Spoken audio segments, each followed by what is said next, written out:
Welcome to the Cool Tools Show. I'm Mark Frauenfelder, Editor-in-Chief of Cool Tools, a website of tool recommendations written by our readers. You can find us at cool-tools.org. I'm joined by my co-host, Kevin Kelly, founder of Cool Tools. Hey, Kevin. Hey, it's great to be here. In each episode of the Cool Tools Show, Kevin and I talk to a guest about some of his or her favorite uncommon and uncommonly good tools they think others should know about. Our guest this week is Alberta Chu. She's the founder of the boutique digital content production company Ask Labs in Boston, Massachusetts. Alberta is a cultural producer, independent curator, digital content creator, and filmmaker. Ask Labs engages communities around art, science, technology, and innovation. Alberta is also co-founder of the Face Topo project, which is an app that helps you discover what's in your face. Hey, Alberta, how are you? Hey, Mark. Great. So glad to have you on. We're really eager to hear the cool stuff that you are discovering and want to share with us. Great. It's great to be here. Hi, Kevin. Really good to meet you. So I've been working on this face project for just as kind of a side project, a passion project for several years. And now it's just interesting how we're so removed from each other because of COVID. We've all become so isolated that it's kind of nice to see people on Zoom. And I mean, before I always felt that video, I didn't really use FaceTime or any of those video communications tools. I just didn't really use them until I had to, the pandemic. Yeah. And now we're just like staring at our own faces sometimes on Zoom all the time. And, it's just, we just thought, well, what research, what can we learn about faces is what prompted us to start this Face Topo project, because we all have mobile phones now with front-facing cameras, and the selfie generation is here, and we have the internet, and why don't we all connect with each other and find our lookalikes and do fun stuff like that. Wow. So Alberta, in your kind of research in your daily work, are there some tools that you use that you find that you maybe use every day that you have found useful in doing research or in accomplishing the things that you need to do every day, something that you're kind of relying on a daily basis? Yeah, well, I was thinking about this in advance of this conversation, and I thought, wow, I'm really boring because I use probably the tools that everyone uses for like community building and connecting with people. I just ran like a GoFundMe campaign, which was my first one I've done, but we raised $5,000 in 10 days for a group. I'm on the board of Catalyst Conversations. It's like a monthly panel where an artist and a scientist present their work, and then there's like a Q&A afterwards.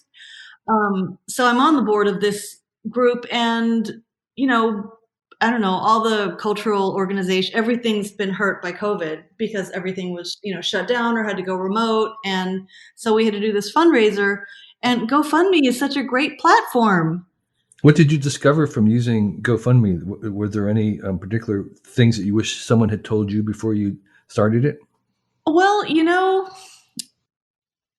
people are always asking for money for things that they care about, but GoFundMe really, but then people always are giving money too to things that they care about. And GoFundMe just gives you a way to kind of communicate with your people who are your followers and who go to your events, like your larger group. Let's say it's like 1,000 people over the past who have gone to the events, and they were on this like big email list.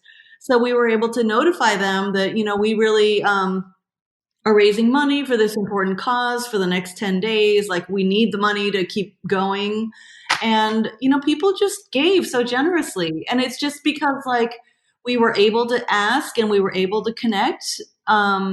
We already know that we're connected through these common interests of like the dialogue between art and science, but just, we kind of had to give people like a a time frame to focus on, and like tell them what we were doing with the money. And people just, it was so, and plus we're going to have a big party in September. I think a lot of people gave money so they could come to the party. Do you have any advice to someone doing it that wanted to do their own GoFundMe? Any advice you'd give to them about how to do it well? Yeah, I would say that you want to have some nice pictures, photos of your event, and video clips, things that you can share. Just because you're kind of updating your GoFundMe campaign, like you want to kind of be in touch with. Ours was only 10 days. We kind of thought, okay, it's going to be intense, and we're going to give it our all, but we can't do it for like a whole month. We can sustain it for 10 days, but you're kind of doing a daily update and all that, and you need content, that is like that people are going to get behind, not just you just need to have good content that people are feeling good about supporting your bigger mission.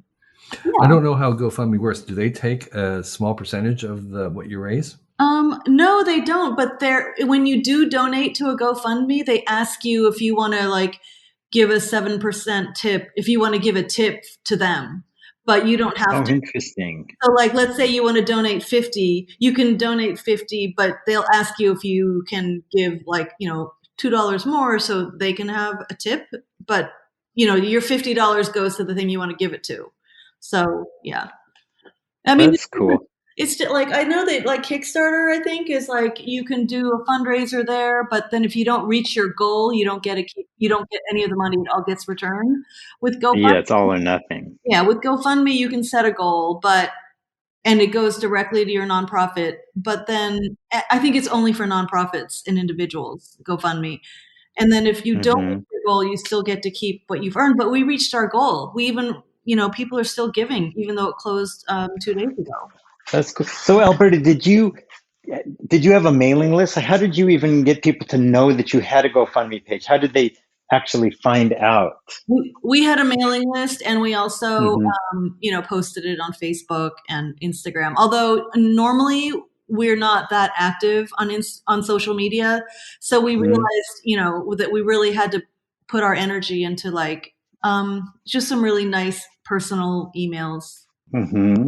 So you start out by saying that you just use boring old tools. Well, GoFundMe sounds kind of exciting. Are there some other tools that or services that you have used in the past year that you've come to depend on or couldn't have done without?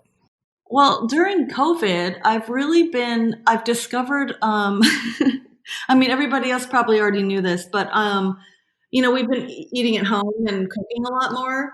So I've discovered there's like tons of like cooking videos on Instagram. Like you don't even need a cookbook anymore, or, you don't even need just like there's tons of cooking, like, and all these chefs, like everyone has an Instagram account, and on their Instagram accounts, they like give demonstrations and recipes. And I don't know, it's been kind of a fun way to find new things to eat. Okay. Yeah. Maybe that's not a cool tool. No, that's interesting because like the New York Times has recipes, but you have to pay a monthly subscription to do that. But really, if you just want to search around, you can find ways to cook whatever you want for your special dietary needs as well.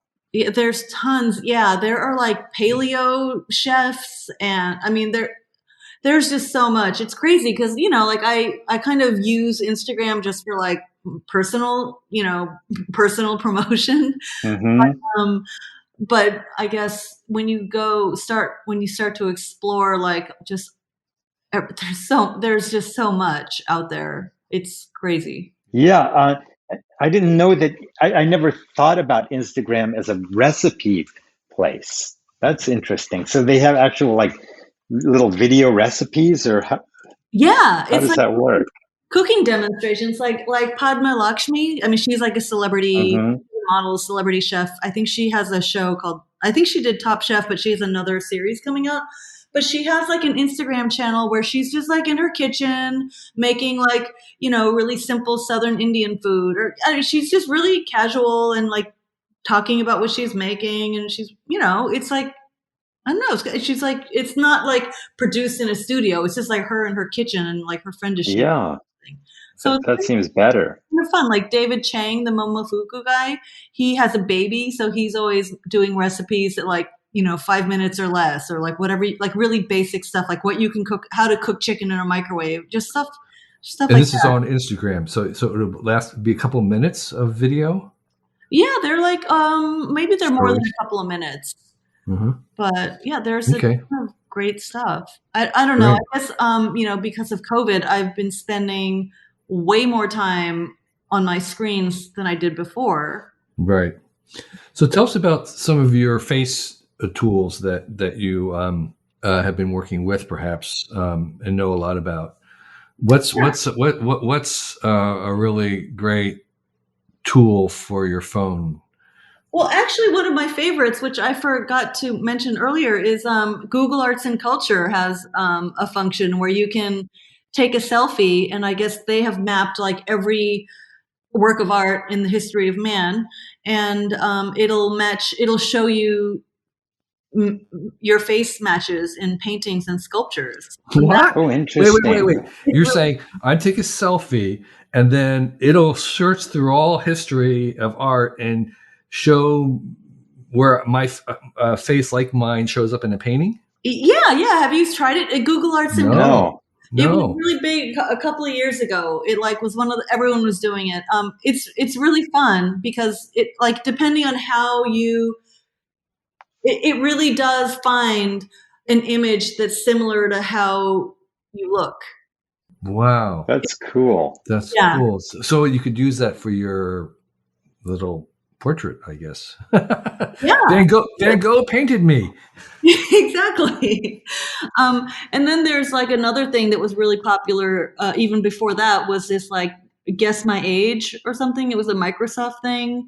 And you just gave it a picture and it would say, you look like you're 25. So, I mean, all my friends were really excited about that because they're all older than 25. But then Right. everyone was sharing it on their Facebook, like, oh, look, I look like I'm 25. And it would like put a golden square rectangle around your face and say 25. Everyone just loved that. Mm-hmm. So That's cool. Uh-huh. So the and do you follow or much the controversy around facial recognition? I guess the new OS for the iPhone can unlock your phone with facial recognition. Is that something you have on your own phone? yeah, I have that phone. I have the new phone. I have not activated that feature, but Mm. actually, Apple is one of the companies. I mean, now they're actually promoting it that they keep everything private, right? Mm-hmm. Um, I just Hmm.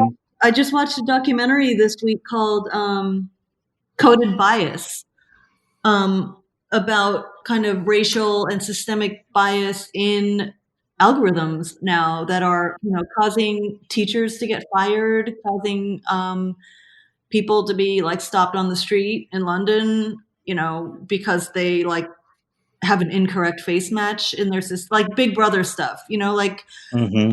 the facial algorithms, that a lot of company that are out there, a lot of them work much better on white males than they do on dark skinned people. They just, but they're, The training data pardon? was limited. The training data sets were like mostly trained with white men, and so Yeah. Right. everybody else is not even like recognized sometimes as being human. Yeah, exactly. So then Right. there's this researcher at MIT Media Lab, and she's kind of the star of this documentary, Coded Bias.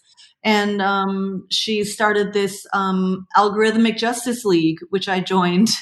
And basically, I mean, it's here. Algorithms are being used for a lot of things. I mean, deciding like, do you get a home loan? Do you get a credit card? Do you, just all kinds of stuff. Human resources uses algorithms to hire people. But Hmm. there should be like an FDA for algorithms, really, is what they were one person in the documentary said. And it's true. I mean, there has to be some guidelines for these big companies. I mean, these algorithms like they affect people's lives, like if you're not getting, Yeah. or if you're getting fired, or if you're getting, put in jail, or on parole, just all kinds. It can have such a huge impact, and it's like a faceless internet thing, that is just put on you. And it's, there needs to be some regulation, I guess, of that. I mean, for our app, And what's your app?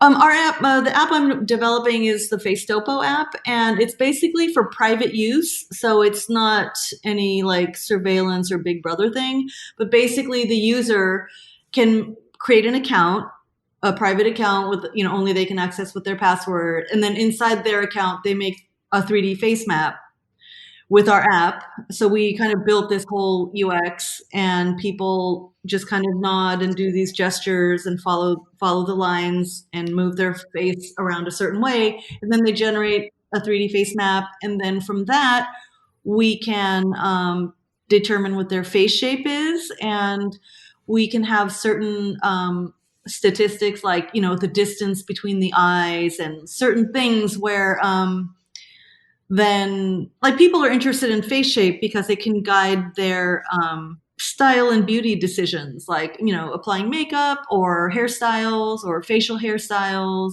or things like that, glasses. So it's kind of a fun thing for people to know more about themselves and to guide their style choices. I'm not sure. I see. You say guide. How would having the face map guide your decisions? What would be an example? Oh, okay. So we tell the user, oh, well, you have an oval face. So these styles of glasses frames are flattering for oval faces and for men and for women, that kind of thing. Okay. So that's something where we have the feature now that tells you your face shape, but we're building out all the other like beauty tips and wellness tips that we can also add on to tell people that those are coming in like future releases. So listen, like what kind of wellness tips would be related to different kinds of faces? That's interesting. Well, I've been looking into this area called it's face reading, and it's kind of like a branch of Chinese medicine, like acupuncture. So Mm-hmm. they have these experts that have written books about it's just Chinese face reading, and I'm not sure. I mean, I'm not sure how valid it is because I don't want to get into like phrenology and things like that, but Mm-hmm. it is an ancient practice. And, certain things like full lips are a sign of prosperity, or it's kind of just fun, like a horoscope. I mean, there are tons of horoscopes Uh-huh. out there. So we kind of thought that might be a fun thing. We're still kind of debating about adding that. Mm-hmm. But there's an app called Face Story. It's face yoga. And people say, you have to exercise the muscles on your face if you want to, stay looking youthful. And so Uh-huh. this app just tells you like, you can tell the app like which areas you want to work on, and it'll tell you all these like face yoga exercises to do. I mean, I don't know. I mean, I guess some people, do plastic surgery or Botox or whatever, but maybe some people just want to try face yoga. Yeah. So you've been working on FaceTopo for a number of years, and it sounds like it's kind of pivoted from the original purpose. Is that right? Yeah, I think well, we've been working on it, for quite a while, since I think we had the idea in 2014. So it's been like a while, but it's always been kind of a side project. So it's been on and Mm-hmm. off. Originally we thought it would be fun to like connect people, like do face matching and stuff like that. But then that gets into the territory of maybe the stuff that we don't really want to be doing. So we thought it Mm-hmm. was more interesting to quantify faces and tell people their face shape. And then also along the way, we might be able to make discoveries about similar faces. But then again, we'll just have to see kind of the quality of the data we get if we want to keep doing this. I mean, at this point, we're just kind of, we've built like a set of tools to analyze, face data. And we're just kind of trying to think of how we can apply it Yeah, to to do sure. something good in the world. Like we're not really interested in doing evil things. Uh-huh. Right.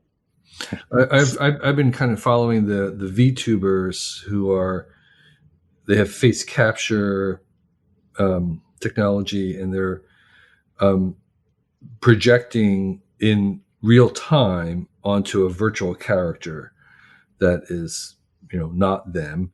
It's a fictional character, but they're kind of puppeting this or maneuvering this virtual puppet, and the virtual puppet is online streaming in real time, and they're behind it, and it's capturing their faces, and so including trying to capture their expressions, which is the difficult part.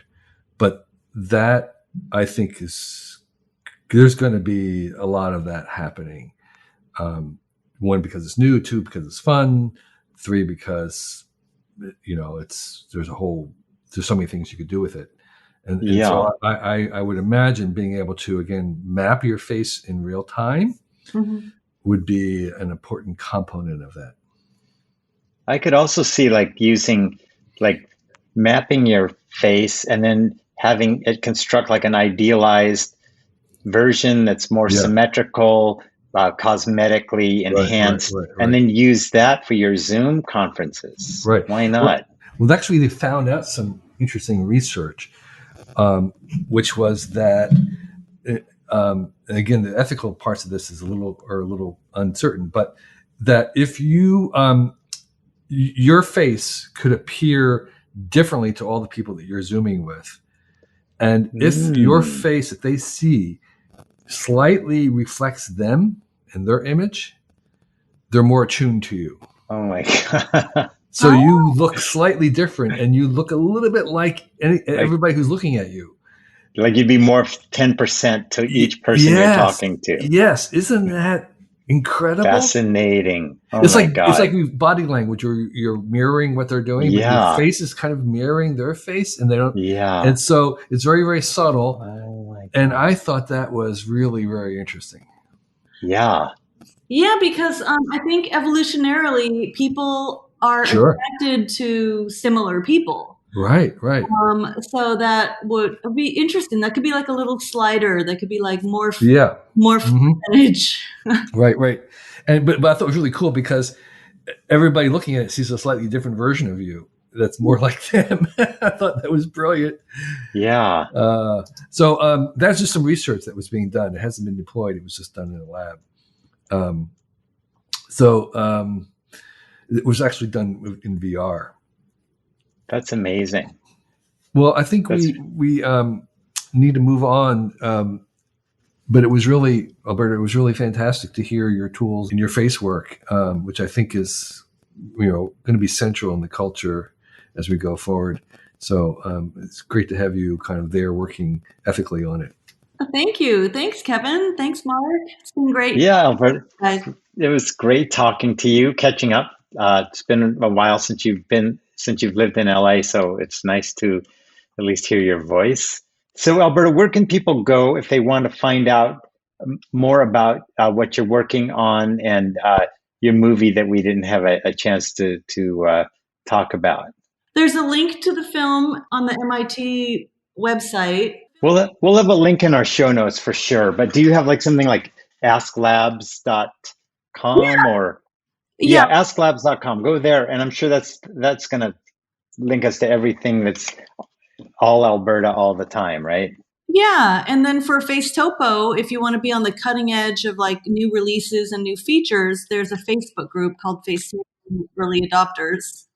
Okay, that sounds great, Alberta. Well, thank you so much. Give my best to Murray and the family too. I will. Same to you. Okay, take care, guys. Hey everybody, it's Mark from the Cool Tools podcast. I want to thank you for being a listener to Cool Tools. And I also would like to let you know about our Patreon page. If you would like to support the Cool Tools show, as well as our video channel, the website, and all the newsletters that we do, you can go to patreon.com/cooltools, that's just one word, Cool Tools, and pledge any amount you want. You could even pledge $1 a month. Every little bit helps. We have editors, we pay for transcribing costs, we pay our reviewers. Every bit of money that you contribute goes towards supporting the show. I'd like to give a shout out to our supporters of the Cool Tools podcast.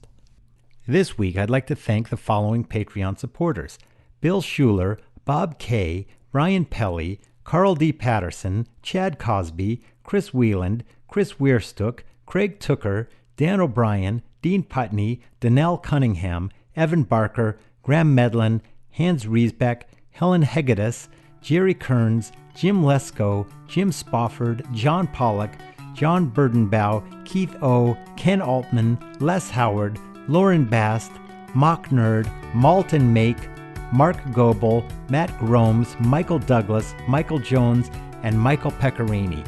Thanks to all of you for supporting the Cool Tools Show. We really appreciate it.